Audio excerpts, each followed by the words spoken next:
we're lucky, and it's called junior myoclonic, not because you only have it when you're a kid. It's because it gets diagnosed when you're a kid.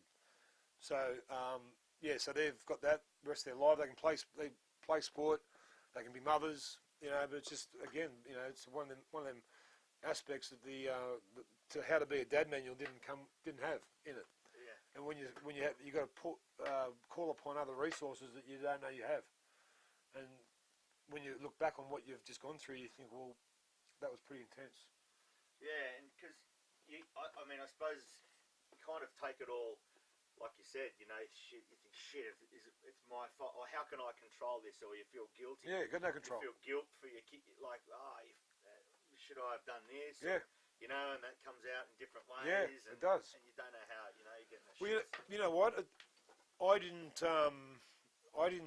really. I was unemotional. I went out and had a workout while the bloody ambulance was on its way.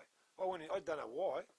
My wife reminded me of this the next day, and then that was on the Sunday or the Saturday, and then I'm in here on Monday on the radio, and obviously the producers asked if I was okay to talk about it. I said yes. Well, good awareness, and other people out there who might be in the same situation as me can take heed that they're not alone.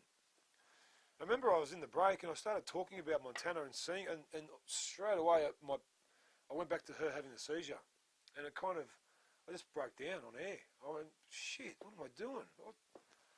I didn't, obviously you never plan to cry, and I just started bawling my eyes out, and it was kind of that 2 days of build-up angst coming out on live radio, and I'm going, far out. This, obviously, behind the scenes were going, this is gold, but I'm going, this is bullshit.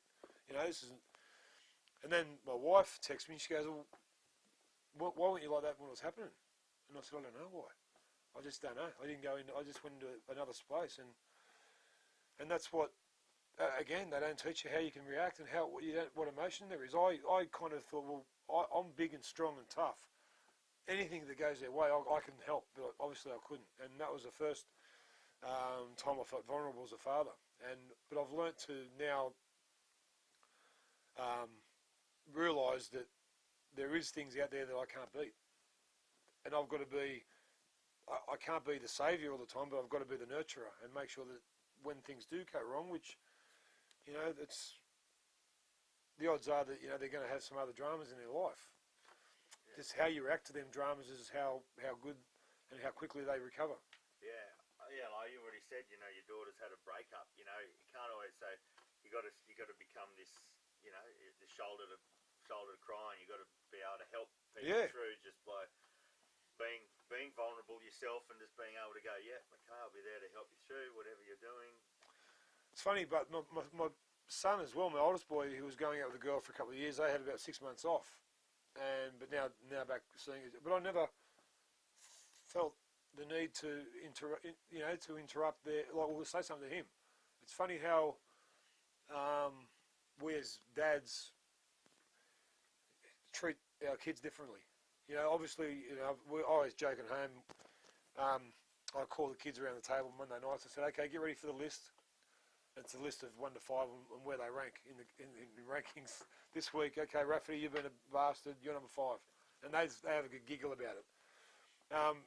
But when your son, who's kind of following your footsteps, has, I never had that talk to him. I never had that talk. That my dad never had it to me.